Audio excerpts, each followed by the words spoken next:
organizations are never going to stay the same.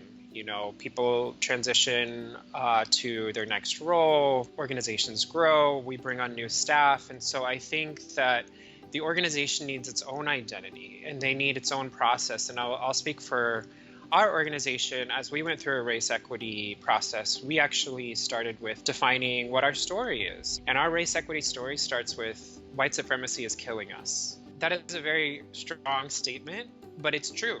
Black, Indigenous people of color are dying at much higher rates. Look at incarceration rates, the criminal justice system. We know this. The data supports it. We know this. And so as new staff come on, we are intentional within the interview process and just say, we are really committed to creating a culture of racial equity and trying to push ourselves to reject white supremacist norms. And how do you feel about that? And are you open to that? And, it's never been an issue, but I think you have to be very explicit about that.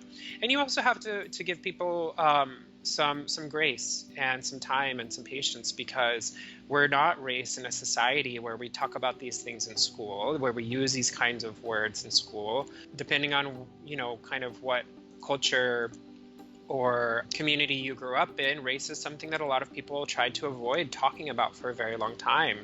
So, you want to support new staff, and you also want to be clear, this is what we are committed to, and this is what we are asking you to commit to as well. I think it's a combination, right, of support and expectation.